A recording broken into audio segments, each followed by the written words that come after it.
আপনার মাধ্যমে মাননীয় মুখ্যমন্ত্রীর দৃষ্টি আকর্ষণ করছি, খুব বাজে জিনিস চলছে।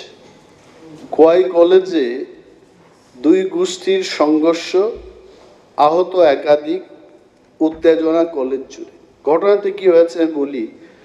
গত শনিবার দিন তাদের একটা ইন্টারনাল পরীক্ষা চলছিল ছিল, এবং সিট দখল নিয়ে লিটন দেববর্মা নামে একটা ছেলে জানালার কাছাকাছি তার সিটটা, এবং ওই সিটটাকে দখল করার জন্য, আমি এখন যদি ছাত্র সংগঠনের নাম বলি এটা ঠিক হবে না, আমি কে কি সংগঠনে আমি এটা বলবো না।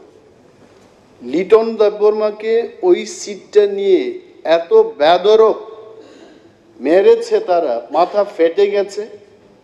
এন্ড যখন পুলিশের কাছে যায়, তার মা বাবা পুলিশের কাছে যখন কমপ্লেন করতে যায় যে ছেলেগুলো মেরেছে, তারা তাদেরকে আটকে বলেছে আমাদের পারমিশন ছাড়া পুলিশের সাথে দেখা করা চলবে না।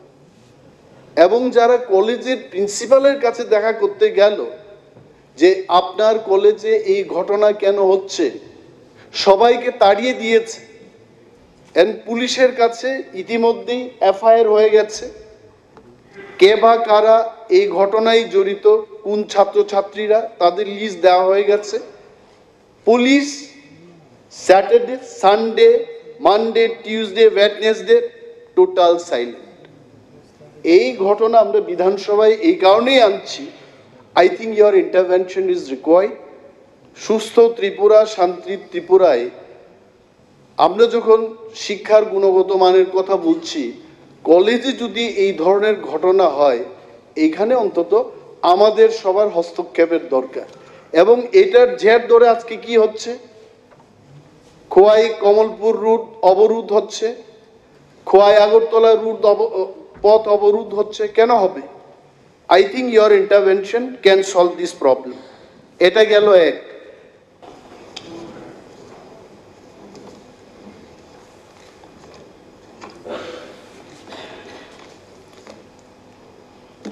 মাননীয় স্পিকার মহোদয়, আমাদের মাননীয় এলওপি 1 নম্বর যে প্রশ্নটা রেখেছেন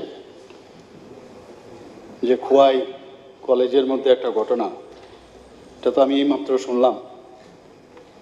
বিষয়টা আমি ইমিডিয়েটলি আমি নির্দেশ দেবো, এইরকমটা হওয়া উচিত নয়। এগুলো তো আমরা আগে দেখতাম, 2017-এর আগে আমরা এইসব দেখতাম। যদি এই কালচার এখনও প্রিভেল করে তাহলে এটা কোনো অবস্থায় কাম্য নয়, সেটা আমরা হতে দেব না। আমি কালকেও বলেছি, দৃঢ়তার সাথে বলছি, আমাদের মাননীয় বিধায়ক,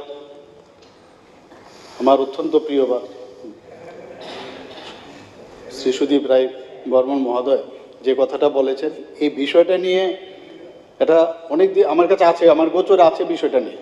এটা সমস্যা আছে, আপনি জানেন, এটা এখানে বলার প্রয়োজন নেই, আমি বলবো না, কিন্তু এই সমস্যাটার সম্পর্কে আমি জানি।